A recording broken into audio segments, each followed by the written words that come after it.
On a Tuesday morning in early March, Claire Ashford did something that nobody who knew her could explain. She went to work. She sat at her desk. She typed a single email to her manager, 4 sentences, politely worded, and then she stood up, collected nothing, walked out of the building, and never went back. Beat. 2 seconds of silence.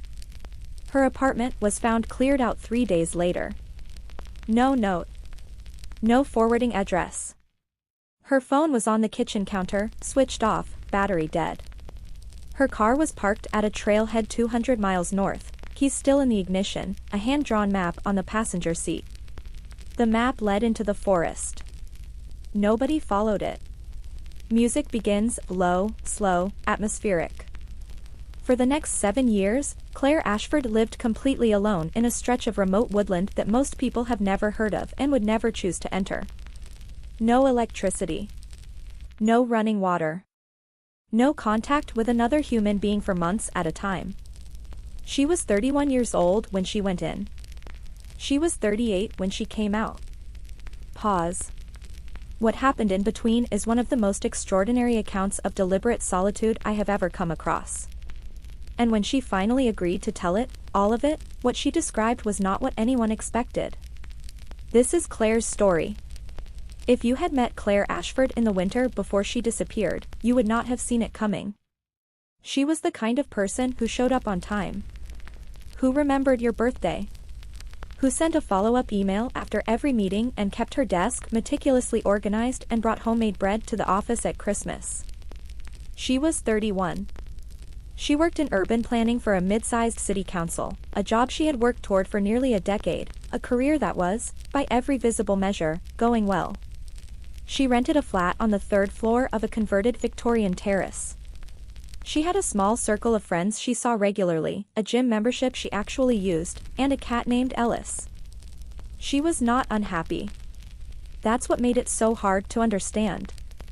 Music shift, slightly more tense. The last time her closest friend, a woman named Petra, saw her was a Sunday evening in late February. They had dinner together. Pasta. A bottle of wine. Claire seemed fine, quieter than usual, maybe, but nothing alarming. They talked about a film they'd both seen. They made vague plans for the following weekend.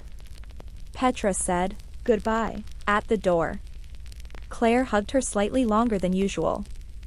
That was the last time. Pause. The following Tuesday, Claire sent her resignation email at 9:14 in the morning. Her manager described it as professional, brief, and completely without explanation.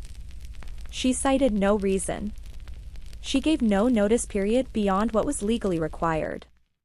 She simply thanked them for the opportunity and said she would not be returning. By the time anyone thought to check on her, the apartment had been vacated. Ellis the cat had been quietly rehomed with a neighbor 3 weeks earlier. The furniture, most of it, had been sold via an online marketplace over the course of a single month. A month during which Claire had continued showing up to work, continued responding to emails, continued being, to all appearances, entirely fine. She had been planning this for a long time. Beat. The car was found on a Thursday. A forestry worker noticed it at the trailhead, a small silver hatchback, legally parked, nothing obviously wrong. It sat there for 5 days before someone ran the plates. By the time police made contact with Claire's emergency contacts and established she was technically a missing adult who had chosen to leave voluntarily, 11 days had passed. 11 days in which Claire had already walked 37 miles into the forest.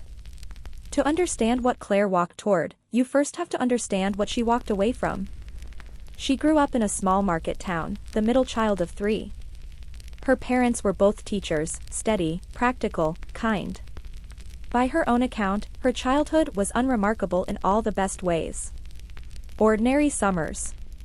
A family that ate dinner together.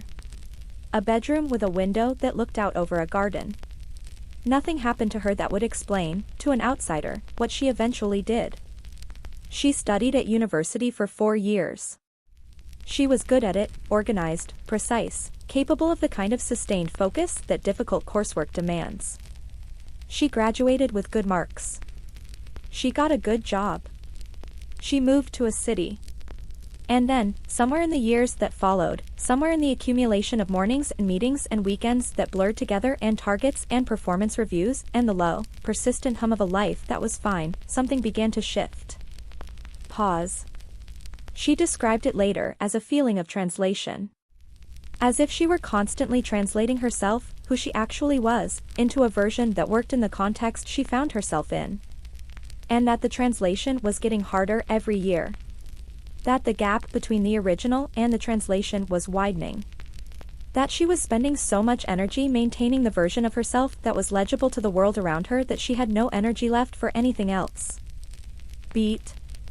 She started spending weekends walking. Not hiking in any organized sense, just walking. Into parks. Along rivers. Out of the city on quiet roads that eventually became fields. She described these walks as the only time she felt herself breathing properly. She began reading. Accounts of people who had lived alone. Hermits. Off-grid homesteaders. Contemplatives. Survivalists. People who had, for one reason or another, stepped outside of the ordinary world and built something else. She was not romantic about it. She was not looking for adventure. She was looking for quiet. Music fades slightly. She spent 8 months researching before she made any decision. She read about land management. About shelter construction. About water sourcing, food preservation, the physics of heat retention in cold climates, the psychology of long-term solitude. She took a wilderness first aid course and told her colleagues she was training for a hiking trip. She spent weekends camping alone, extending each trip, testing herself incrementally. She gave herself a date. And when the date came, she went. In the account she eventually gave, partial, careful, given to a single journalist she trusted, Claire identified a specific moment. Not a dramatic one. Not a crisis. Just a moment. She was sitting in a meeting. A Wednesday afternoon.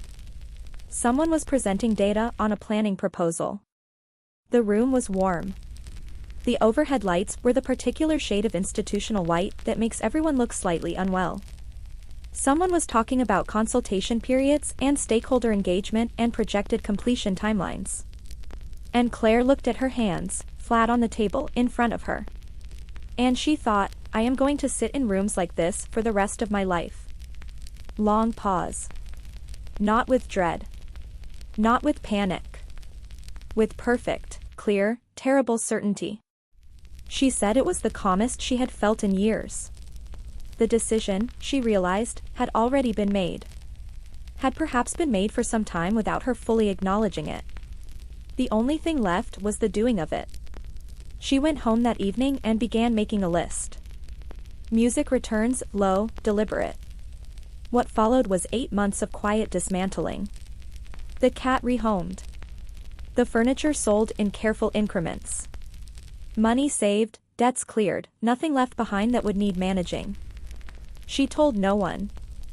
Not because she feared being stopped, she was an adult making a legal choice, but because she did not want to spend those 8 months explaining or defending or being talked out of something she had already decided. She wanted to leave cleanly. So she did. The first thing she built was a shelter. She had identified her location in advance, a section of managed forest that was rarely accessed, close enough to a small stream to solve the water problem, elevated enough to avoid the worst of the wet season ground flooding. She had visited it twice under the guise of day walks.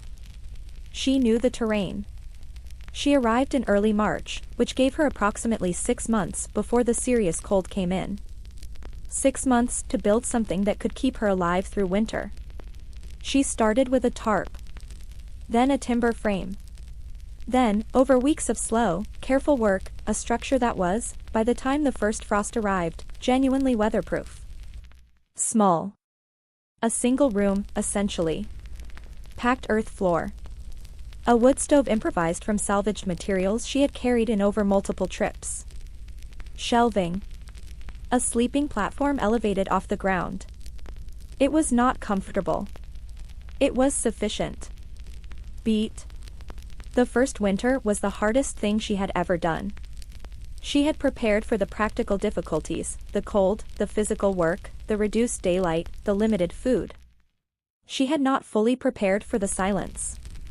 Not the absence of sound, the forest was never truly silent. Wind in branches. The movement of animals. Ice on the stream. Rain on the roof. These sounds were constant and became, in time, a kind of companion. What she had not prepared for was the absence of human noise. Of voices. Of the low background radiation of other people's presence, the footsteps above, the television through the wall, the sounds of a shared world going on around you. She described the first weeks as a kind of withdrawal. Physical almost. An ache in the chest that had no specific cause. A reaching for a phone that was not there. An impulse to speak that had nowhere to go. Pause. She began talking to herself. Not from loneliness, she said, or not only from loneliness. More as a way of processing. She would narrate what she was doing as she did it. She would argue both sides of a question aloud. She would tell herself stories. She had always been a person who thought by talking, and with no one to talk to, she talked to the air. She said it helped more than she expected. Music, warmer, slowly. By midwinter, something had shifted. The silence that had felt like deprivation began to feel like space. She started noticing things she had never had the attention span to notice before. The way frost formed on different surfaces at different rates. The behavior of the stream in different weather. Which birds appeared at which times and what their presence indicated about the conditions. She was not happy exactly. She was not unhappy. She was present. For the first time in years, she was entirely and only where she was. Over the next 3 years, Claire built a life. Not a comfortable one by most definitions. Not one that offered security or ease or any of the things that word usually implies. But a life that was, and she was precise about this, genuinely hers. She expanded the shelter. Added a covered outdoor working space. Dug and lined a root cellar for food storage. Created a small but productive growing area in a clearing where the light was good. She learned, through failure and repetition and the slow accumulation of practical knowledge, how to preserve food through winter. How to manage a fire safely and efficiently. How to read weather. How to handle illness alone, the fear of which, she admitted, never fully left her. She read constantly. She had brought books, more than she could carry comfortably, which meant multiple trips, which she had planned for. She read systematically. Everything she had always meant to read and never had the stillness for. She wrote. Every day, in notebooks she replenished on rare, carefully planned forays to the edge of the forest, moments of contact with the world she had left, executed quickly and without conversation. She left cash. She took supplies. She returned to the trees. Beat. What she lost is harder to account for. She lost, gradually, and then completely, the anxiety that had been the permanent background condition of her previous life. The low, grinding sense of inadequacy that she had carried so long she had stopped noticing it. The hyper-awareness of how she was being perceived, of whether she was performing the correct version of herself in any given context. Without an audience, she stopped performing. She described this as, and she paused a long time before choosing the word, relief. Total, extraordinary relief. As if she had been holding her breath for 30 years and had finally, in the middle of a forest, exhaled. Pause. She also lost, and she did not minimize this, a connection. Not all at once. Not with grief at first. But over time, the faces of people she had loved became harder to hold in her mind with full clarity. The texture of conversations. The small physical details of people she had known well. She had chosen this. She had chosen it deliberately and without coercion. But she said that choosing something does not mean it costs you nothing. In the 4th year, Claire became ill. She did not know, initially, what it was. A fever that came on quickly and ran high for 4 days. She was alone, 20 miles from the nearest paved road, in early November, with the temperature outside below freezing. She had a first aid kit. She had knowledge. She had, as it turned out, enough physical resilience to get through it. But she did not know that yet on the second night, when the fever peaked and she lay on her sleeping platform in the dark and genuinely considered, for the first time since she had arrived, whether she had made a terrible mistake. Long pause. She described that night in detail. The way the darkness felt different when you were frightened. The way her mind, stripped of its usual control by the fever, went to places she normally kept closed. She thought about her mother. About Petra. About Ellis the cat and whether he was well and what he looked like now. She thought about the city she had left and whether it had changed and what her old desk looked like and whether anyone sat there now and whether they had changed the things on the windowsill. She thought about the fact that if she died in this shelter, no one would know for a very long time. She thought about whether that mattered. Beat. By the 5th day, the fever broke. She lay in the weak winter light coming through the single small window and looked at the ceiling of the shelter she had built with her own hands over the course of 3 years, and she made a decision. Not to leave. She was clear on that. The decision was not to leave. The decision was to acknowledge that this had been one of the worst experiences of her life, that she had been genuinely frightened, and that she was still here, and that the life she was living was still, even now, even after that, the life she had chosen. She said it was the most honest conversation she had ever had with herself. Music slowly warms. After that, something settled in her that she described as permanent. A quality of rootedness. Not invulnerability, she was careful about that. Not the absence of fear. But a knowledge, grounded in experience, that she could survive difficulty alone. That she had already done it. That the worst case she had imagined had come close and she had come through. She said after that, the forest felt like home in a way it had not before. In the 7th year, Claire's mother was diagnosed with a serious illness. Claire learned about it in the only way she could, through a prearranged channel she had maintained with a single person, a solicitor who held certain contact details for use only in specific circumstances. It was a system she had designed herself, an acknowledgement that complete disconnection was not something she was willing to commit to absolutely. The message reached her in late spring. She spent 3 days sitting with it. Then she walked out of the forest. Pause. She described the re-entry as one of the strangest experiences of her life. Not the physical transition, though that was disorientating enough. The weight of buildings. The sound of traffic. The sheer number of people. The speed at which everything moved and the assumption, embedded in every interaction, that you were connected, traceable, reachable, that you had a device in your pocket and an account for everything and an opinion on the news. She had been gone for 7 years. She stepped out of a tree line wearing clothes she had made and repaired herself, carrying a pack that contained almost everything she owned, and the first person she encountered was a dog walker on a country path who said good morning and kept walking.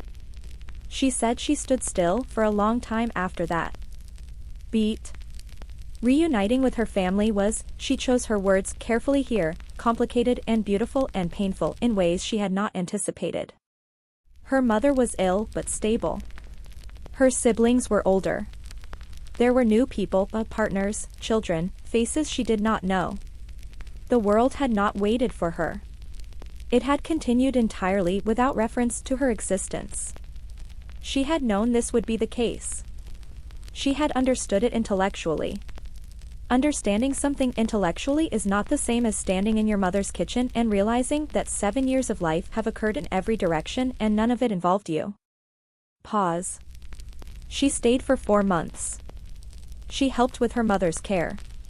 She navigated the strangeness of being a person who had been absent for 7 years and was now present again. She answered questions when she could. She declined to answer others. And then, because this is not a story with a simple arc, she went back. Not to the same location.